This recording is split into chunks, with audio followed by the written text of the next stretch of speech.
Boa noite, amigos. É muito bom estar aqui novamente, né? E hoje a gente vai ter que acelerar um pouquinho, porque o São Antônio roubou um pouquinho do nosso tempo. Mas antes de entrar no tema que eu preparei para hoje, eu, fazendo um estudo nesse livro Loucura e Obsessão, que é esse aqui, ó, no capítulo 24 e 25 dele, tem uma história muito importante, que eu acredito que, de todas as histórias que eu li do mundo espiritual, essa é uma das mais tristes, e é a história de Sara. Por que eu vou falar dela? Porque o assunto seguinte vai ser sempre a vida no mundo espiritual, como a gente tem trazido os livros de André Luiz. E a vida de Sara é uma menina de 5 anos, filha de um trabalhador espírita. Ele é médium, trabalha com orientação a todas as pessoas que estão chegando à casa espírita, e ele recebe o diagnóstico de que sua filha de 5 anos não passaria daquela noite. Como toda a sua vida foi dedicada ao trabalho dele e da esposa, ele tinha muito vínculo com Bezerra de Menezes. E ele pede a Bezerra de Menezes que peça a intercessão de Maria para a cura de sua filha. É um pedido normal, como nós faríamos para pai, para mãe, para filhos, qualquer um pediria, e ele pede. Como ele tinha muita afinidade com Bezerra de Menezes e mentalmente eles conversavam, porque, na verdade, nós estávamos comentando agora há pouco do Carlinhos, não é palavra, né? A mente está trabalhando o tempo todo e está conversando com espíritos, seja bom ou não tão bons, né? E o Dr. Bezerra promete a ele que vai pedir a intercessão de Maria Santíssima. E ele volta com a resposta de que a sua filha já tinha feito uma programação espiritual e que desencarnaria naquele instante, porque assim estava escrito. A dor dele foi tão grande, talvez maior, do que quando o médico disse que a filha dele estaria à beira da morte. Então, porque ele estava recebendo de Maria Santíssima o aviso de que a filha dele realmente morreu. Nesse momento, ele se ajoelha e implora que ele, Dr. Bezerra, peça de novo a Maria Santíssima pela segunda vez, dizendo que ele se responsabilizaria por ela, que ele faria o que ele pudesse, porque ela era a razão da vida dele e de sua esposa. Dr. Bezerra, sensibilizado, mentalmente envia novamente o pedido dele, e quando ele retorna e diz que não tem jeito, que a programação estava feita e que seria melhor para Sara o desencarne naquele momento. E ele novamente, ele diz que ele se propõe a cuidar do seu espírito, educá-la, acompanhá-la, ele seria o seu guardião, seu pai, seu guia, mas que não tirassem Sara deles. Ele chama Joaquim Fernandes. E Dr. Bezerra, penalizado, volta e vai falar com Maria novamente e vem com o retorno aqui que vocês estão lendo. Ele concede a moratória para Sara. Passam-se 20 anos, e eu poderia parar a história aqui para vocês lerem a continuação, mas eu acho muita coisa que eu não vou fazer com vocês, mas minha vontade era essa. O que acontece? 20 anos se passam. Ele realmente cumpriu o que ele prometeu. Ele cuidou de tudo a parte espiritual de sua filha. Ele fez tudo o que ele podia para ser o pai, o guardião, o amigo, o companheiro, tudo. Só que Sara, assim como nós, temos nossas pendências no mundo espiritual. Sara, assim como nós, temos fios desencapados, que não podem se conectar. E é o que aconteceu quando Sara foi para a universidade. Ela entrou na universidade e um dos seus obsessores, que foi o que sofreu a consequência de uma traição conjugal de Sara, encontra nesse seu ex-companheiro de traição, seu professor da universidade. E ela não consegue resistir porque o seu obsessor a intui a sempre estar com ela. Porque, tudo bem? E ela sabe que Sara não consegue, ela sabe que se ela ceder a esse encanto, ela vai se perder.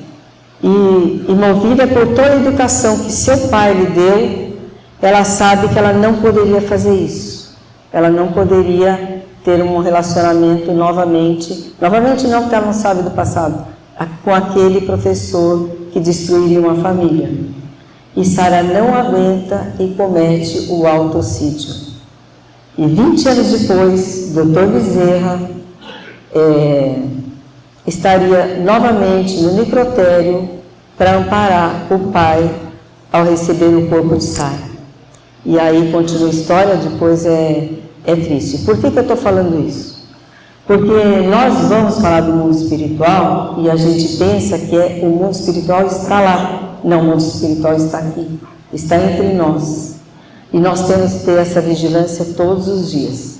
E hoje nós vamos falar de um livro que ninguém quase conhece, que é o Nosso Lar.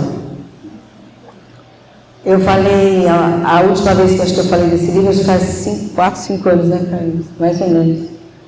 E agora eu vou olhar as imagens e eu vou falar sobre ele pouco a pouco, porque André Luiz, ele não era espírita, ele não tinha conhecimento nenhum, ele vivia para a matéria, que não tem nada demais, viver para a matéria, mas você tem que ponderar entre matéria e espírito, porque se você viver apenas para a matéria, porque você vai deixar, você vai sofrer. Nós estamos muito acostumados a olhar o imediatismo, e nós temos que olhar um pouquinho à frente. E André Luiz vai ensinar a gente um pouquinho, e eu, através das imagens, vou explicando um pouquinho do livro Nosso Lar.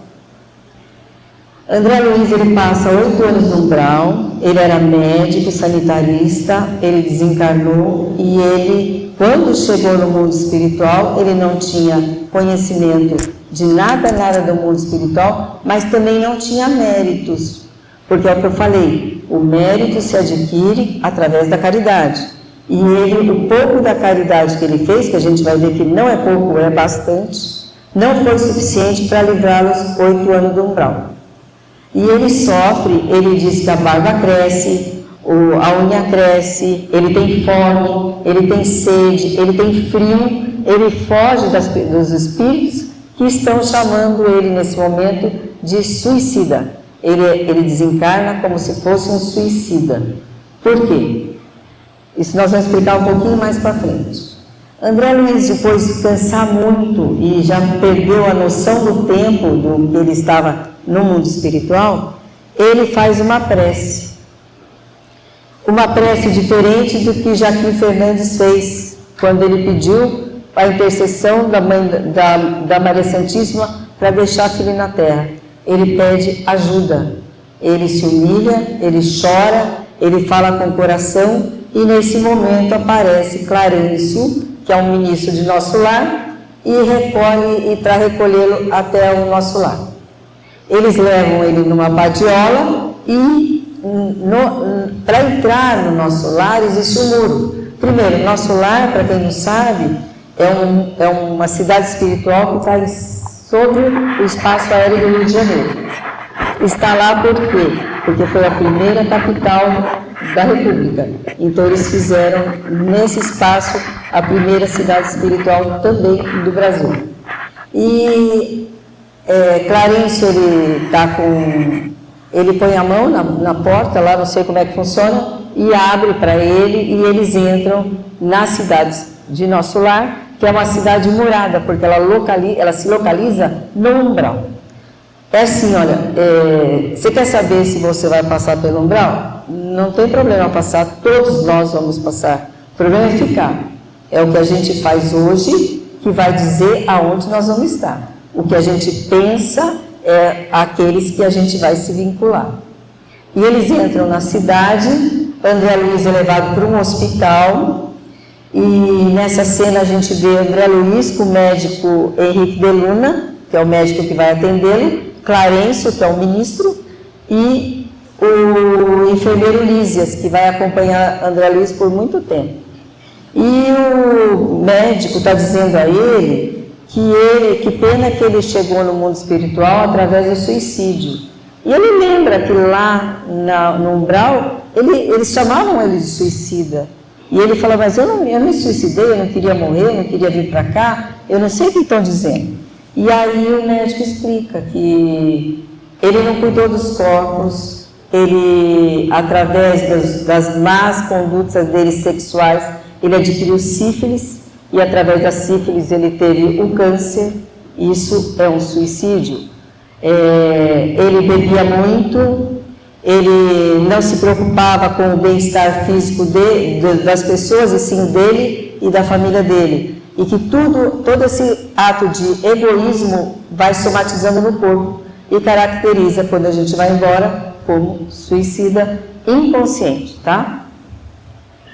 Aqui é Lísias fazendo curativo neles, e Lísias está dizendo que tem mais de 1000 pacientes no estado dele, porque ele está inconformado, e Lísias diz, não, aqui nós temos mais de 1000 pacientes nesse estado seu, e a gente está trabalhando com eles há muito tempo. Então, fique tranquilo, você não é o único, fique bem, porque ele ficou muito chateado com a situação de ser considerado suicida, e ele mesmo reconhece que tudo que ele fez de errado o levou ao desencarne prematuro, né?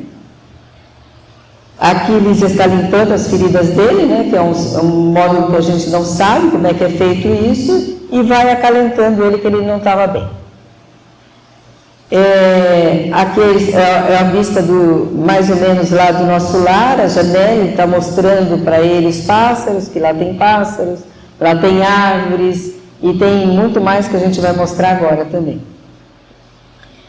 Aqui é o prédio da governadoria. Então, quando André Luiz morreu e quando foi escrito o nosso lar, foi em 1944. Naquela época, o governador de nosso lar já fazia 104 anos que ele era governador de lá.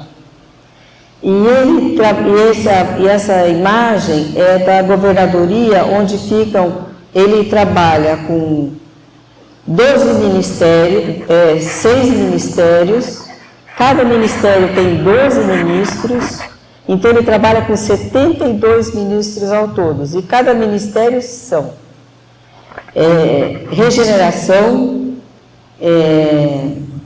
regeneração, agora eu não vou me lembrar todos, eu acho. Eu vou lembrando, eu vou falando conforme vai aparecendo os ministros todos. Deixa eu ver se eu tenho aqui facinho, peraí.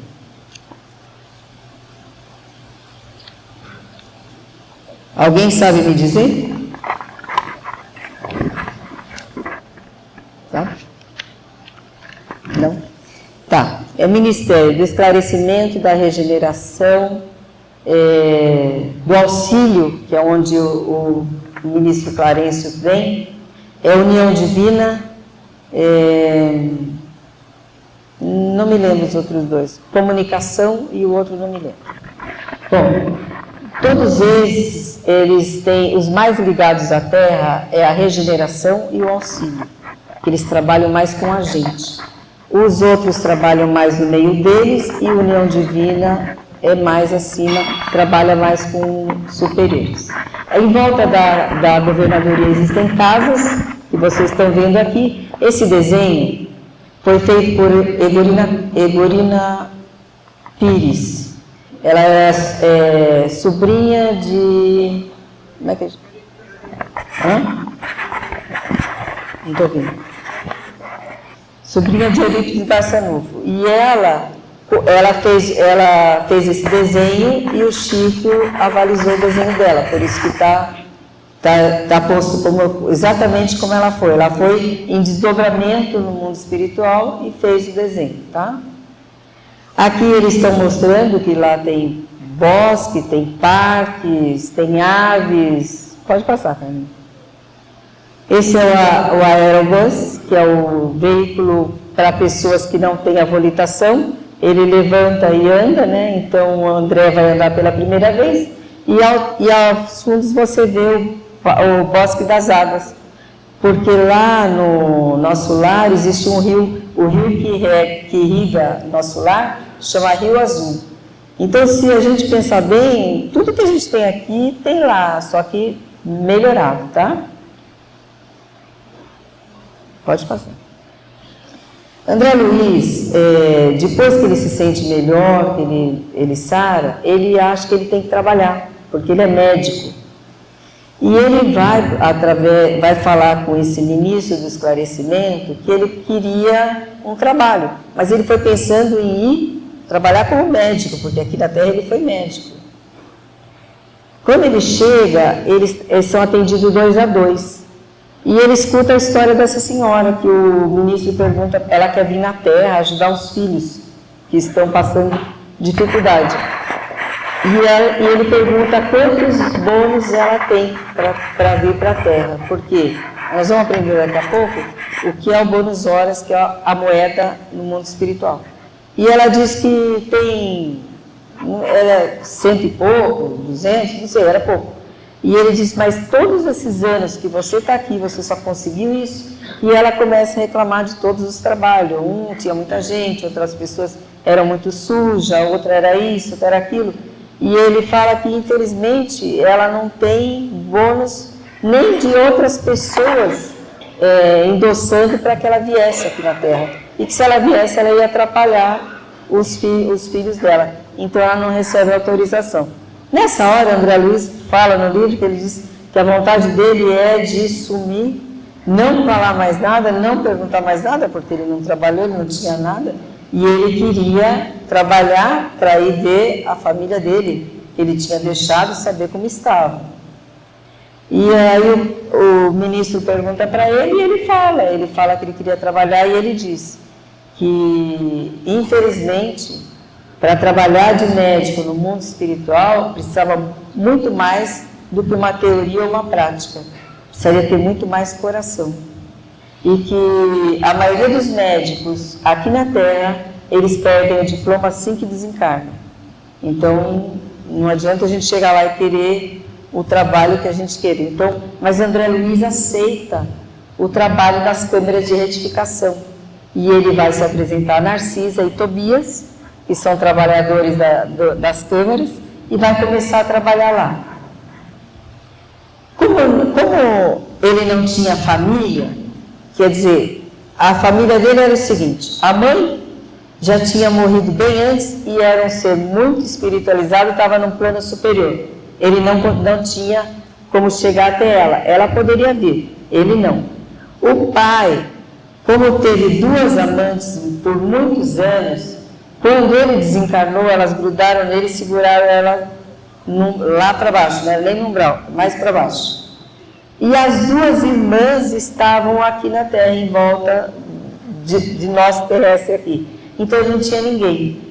E aí Milícias convida André Luiz para ficar na casa dele.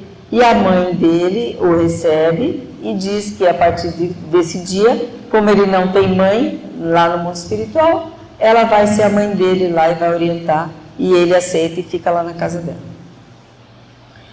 Aqui eu trouxe essa imagem, que é, por exemplo, para saber de alimentação, né? Porque, olha, os ministérios estão escritos aqui, gente.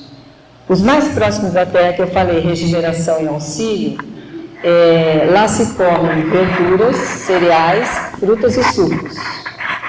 Os Ministérios da Comunicação e Esclarecimento, só frutas e sucos, já não tem verduras e cereais. E que são mais o meio deles lá, a maioria deles, inclusive André Luiz diz que quando ele tomava a água, já era um alimento que ele pouco se satisfazia aqui na Terra como aquela água deles. E o Ministério da Elevação é sucos e fruta, e o Ministério da União Divina, água e ar. Essa é a alimentação do mundo espiritual. Aqui, a mãe de Lísias convida a André Luiz para visitar uma sobrinha que está hospedada na casa dela, acabou de chegar, ela não aceita o desencarne de jeito nenhum, ela tinha um noivo e o noivo ficou e ela está muito revoltada. Como ela está nesse estágio, ela diz para o André Luiz o seguinte, ele pergunta, mas por que ela não faz a refeição com a gente? E ela diz, André, aqui no nosso lar, todas as pessoas perturbadas ou agitadas não sentam na mesa durante a refeição, para não atrapalhar aquilo que o alimento pode trazer para as outras pessoas. Aí ele desce, aí ele quer saber mais algumas coisas, ela explica sobre bônus horas, ela explica sobre o tempo que... Eu estou correndo porque a gente tem muita coisa.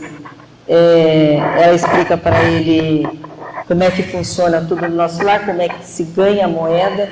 Então, o bônus é um bônus que você vai receber e você não sabe o valor. E o hora é a hora trabalhada. Todas as pessoas têm que trabalhar 8 horas diárias. E todas, desde o governador até o faxineiro, recebem igual, não tem salários diferentes. E aí ele pergunta, e como é que eu vou ter uma casa? Quando que eu vou ter? Então, ela fez a conta no livro que durante 8 anos, trabalhando 8 horas por dia, se adquire uma casa lá.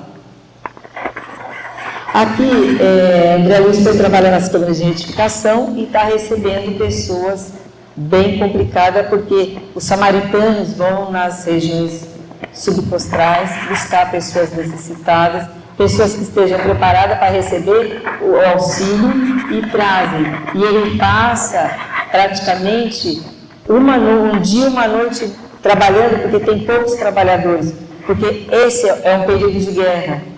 E as pessoas estão se preparando também para receber, porque é a Segunda Guerra Mundial, receber as pessoas que vão ser desencarnadas e que vão ser transferidas para lá. Então, estão todo mundo muito ocupado. Aqui é o anúncio, né, que eles estão ouvindo, que estourou a guerra e que eles precisam se preparar.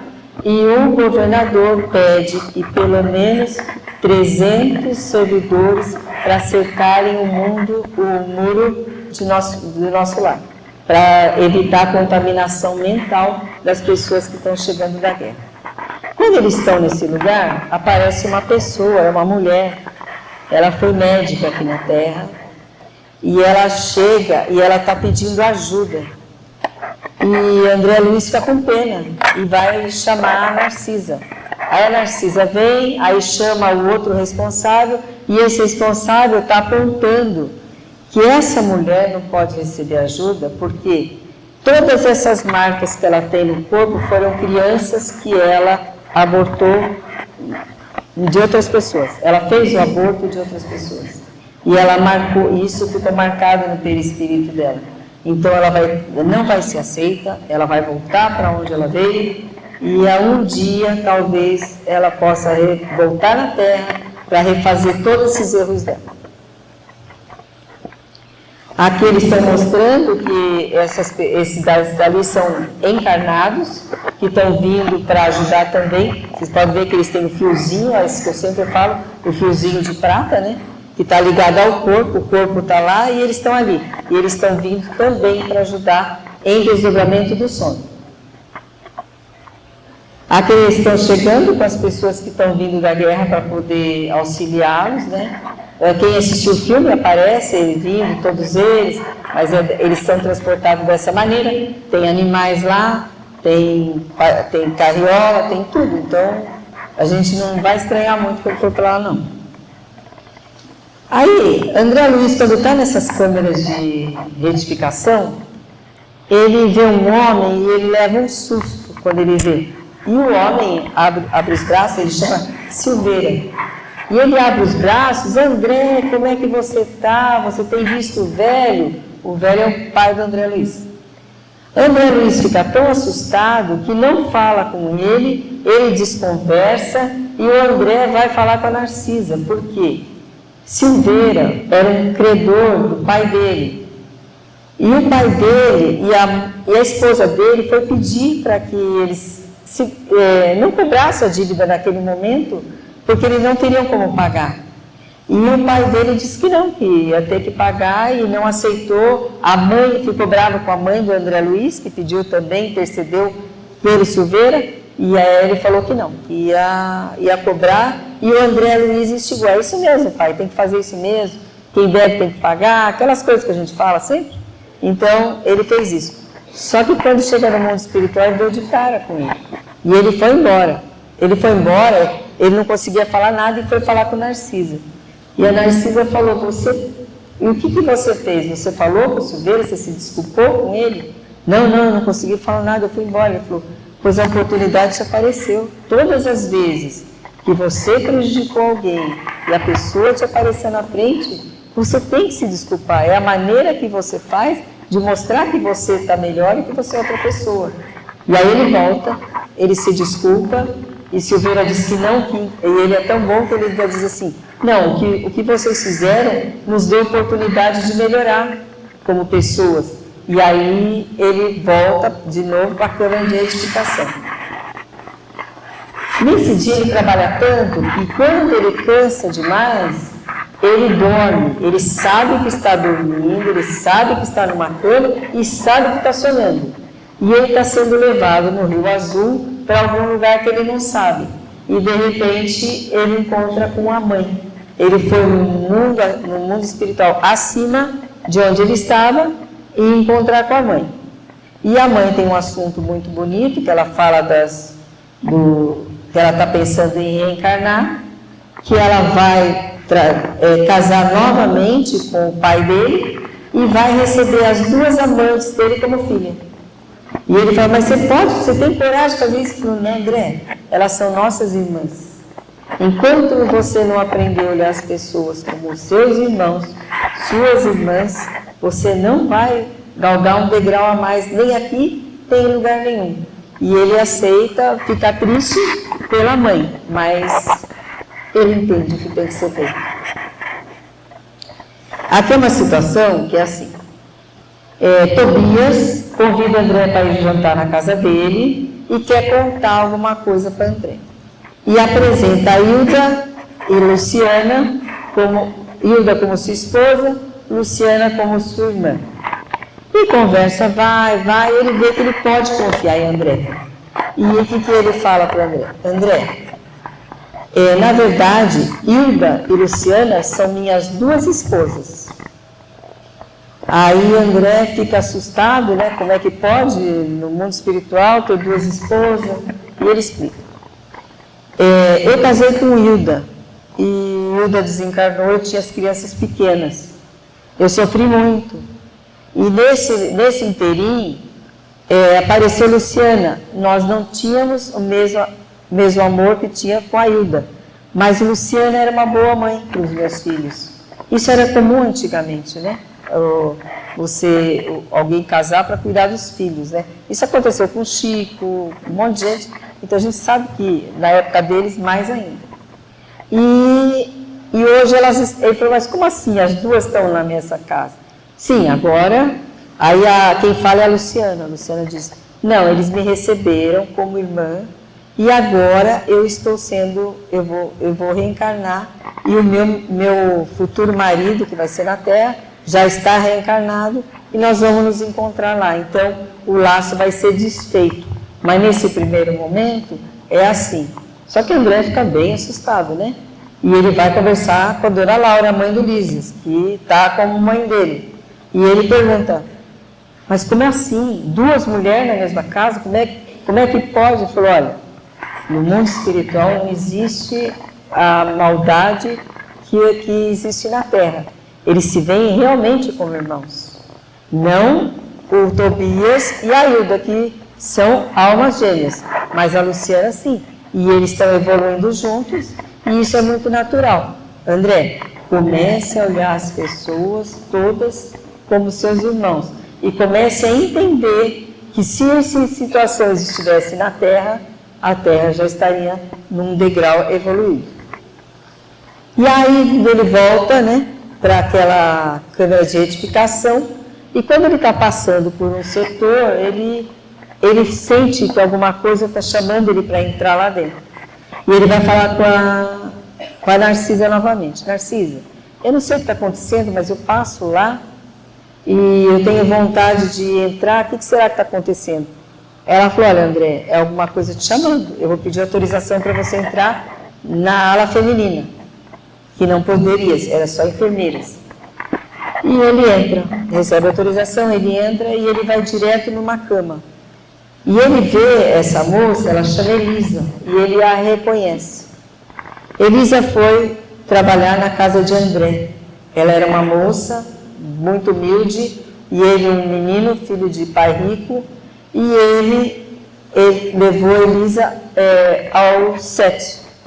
Eles mantinham as suas relações, ele fazia tudo, mas ele não queria compromisso. Um dia ela cansou dessa situação e foi embora. E ela se tornou prostituta, ela se perdeu em doenças, e ela chega no mundo espiritual com várias doenças e cega. Ela está cega, ela não enxerga o André. Aí ele sai e fala com a Narcisa falou, olha, não perca a oportunidade, mas não diga que é você. Se aproxime dela, oferece ajuda, mas não diga quem é você. E ele volta, ele conversa, ele fala que a partir daquele momento, ele vai ajudá-la no que fosse possível, que ela tivesse ele como um irmão. E ela aceita, e é mais um capítulo da vida do André que vai deixando de existir. Aqui é o campo da música, lá tem, eu não sei se são 3 ou 5, agora me perdi, mas que as pessoas escutam ao mesmo tempo vários sons diferentes. Aquele que gosta da clássica, claro que esses batuques daqui não tem lá, não tem nada daquilo. Ou é da clássica, a popular, então, música erudita, e aí quem vai assistir o que gosta, diz que é um espetáculo muito bonito, porque um não escuta o outro. Aqui é uma sessão de música que ele está vendo, né? E aí, nesse dia, André resolve a autorização para descer na Terra e rever sua família. Que ele já fazia 8 anos no umbral e mais um em trabalho no mundo espiritual. Então fazia 9 anos que ele morria de vontade de vê-los, mas ele não falava nada, ele ficava quietinho, ele só trabalhava. E ele chega na sua casa e ele vê que está tudo diferente, a planta está diferente, os móveis estão diferentes, e ele resolve subir as escadas e ir até o quarto dele. E quando ele chega no quarto dele, tem um homem na cama dele, que ele vê que não é ele, né? Tem um outro no lugar dele, e 3 entidades sugando o espírito desse, ele se chama Ernesto. E André Luiz fica meio assustado, e na hora ele fica com muita raiva. Mas ao mesmo tempo que ele fica com raiva, ele começa a lembrar tudo que ele aprendeu naquele ano.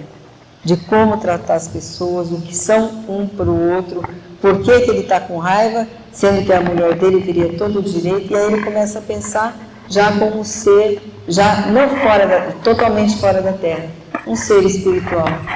E ele, nesse momento, ele senta e chama em pensamento Narcisa, e pede ajuda e ela vem. E ela diz para ele que ela vai pegar nas mangueiras e nos eucaliptos a essência para curar Ernesto. E que ela estava muito feliz com a atitude dele. E eles fazem isso durante a noite toda. Eles fazem uma infusão e colocam nas narinas dele, porque a pneumonia estava toda tomada, e deixam um copo d'água. E na manhã seguinte, Ernesto acorda revigorado, né? E André volta, depois de uma semana, para o nosso lar. E quando ele chega, depois de ter superado essa fase difícil, ele recebe do nosso lar a honra de ser... eles falam assim, na verdade, Clarencio fala para ele, André, até agora você foi meu tutelado, e nesse momento você é cidadão de nosso lar. E é quando o André vai começar a trabalhar, vai escrever e vai nos deixar toda essa mensagem aí. E para encerrar essa história, a gente sabe que tudo é mãe, né? É oração. André chegou lá por causa de uma oração feita pela mãe dela. pela mãe dele, pela intercessão. Eu falei da oração que o pai da Sara fez, que está de uma maneira errada, porque o que faz a gente entender é o seguinte: nós temos que pensar aquela oração da serenidade sempre. O que eu posso e o que eu devo mudar em mim. E o que eu posso e o que eu não deve ser mudado. Porque nós somos espíritas, nós somos responsáveis e nós pedimos para estar aqui. Nós pedimos para estar trabalhando e para se dar como exemplo para as pessoas, não melhores.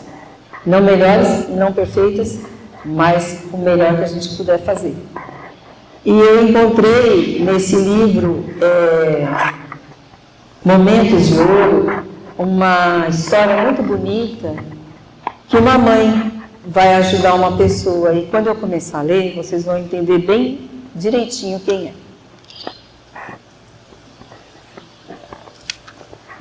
É Retrato de Mãe, chama.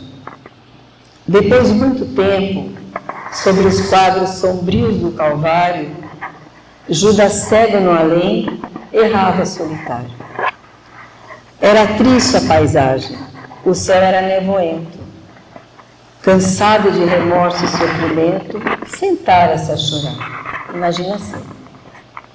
Nisso, uma mulher de planos superiores, nimbada de celestes esplendores, que ele não conseguia divisar, chega e afaga a cabeça do infeliz. Em seguida, num tom de carinho profundo, quase em oração, ela lhe diz: meu filho, por que choras? Acaso não sabe? Replica o interpelado, claramente agressivo.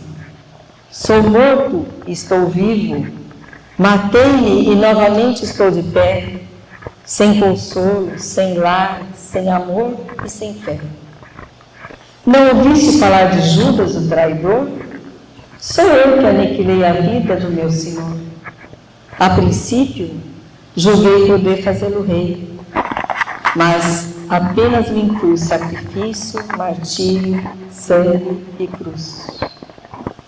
Em flagelo de aflição, eis a minha vida agora, ó que se reduz. Afastai-vos de mim, deixai-me padecer nesse inferno sem fim. Nada me pergunteis, retirai-vos, Senhora. Nada sabeis da mágoa que me agita, nunca penetrareis minha dor infinita. O assunto que lastima é unicamente meu. No entanto, a dama calma respondeu: meu filho, sei que sofres, sei que lutas, sei a dor que te causa o remorso que escutas. Venho apenas te falar que Deus é sempre amor em toda parte. E acrescentou serena: a bondade do céu jamais condena. Venho por mãe a ti, buscando um filho amado. Sofre com paciência a dor que aprova, e isso é para nós, gente. Terás em breve uma existência nova. Não te sintas sozinho e desprezado. Judas interrompeu e brandou rude e pasmo: mãe, não me venhas aqui com essas mentiras de sarcasmo. Depois de me enforcar num galho de figueira para acordar na dor, sem mais poder fugir à vida verdadeira, ao pé da pobre mãe que me forjava ser, ela me viu chorando, escutou meus lamentos, mas teve medo dos meus sofrimentos. Expulsou-me a esconjuros, chamou de monstro, por sinal, disse que eu era unicamente um espírito do mal. Intimou-me a terrível retrocesso, mandando que apressasse o meu regresso para a zona infernal, de onde, por certo, eu vinha. Ah, como eu detesto lembrar a horrível mãe que eu tinha. Não fales de mães, não fales de amor, sou apenas um monstro sofredor. Ainda assim, disse a dama docemente. Por mais que me recuses, não me altero. Amo-te, filho meu. Amo-te e espero.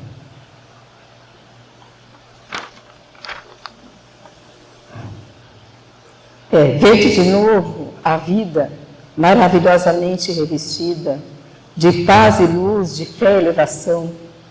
Virás comigo à terra, perderás pouco a pouco o ânimo violento, terás o coração nas águas do bendito esquecimento. Uma nova existência de esperança, levar-te-ei comigo a remanso abrigo, dar-te-ei outra mãe, pensa e descansa. Judas, nesse instante, como quem olvidasse a própria dor gigante, ou com quem se desgarra do pesadelo atroz, perguntou: quem sois vós? De que falais assim, sabendo-me traidor? Sois divina mulher irradiando amor? No entanto, ela, a fitá-lo frente a frente, respondeu simplesmente: meu filho, sou Maria, mãe de Jesus.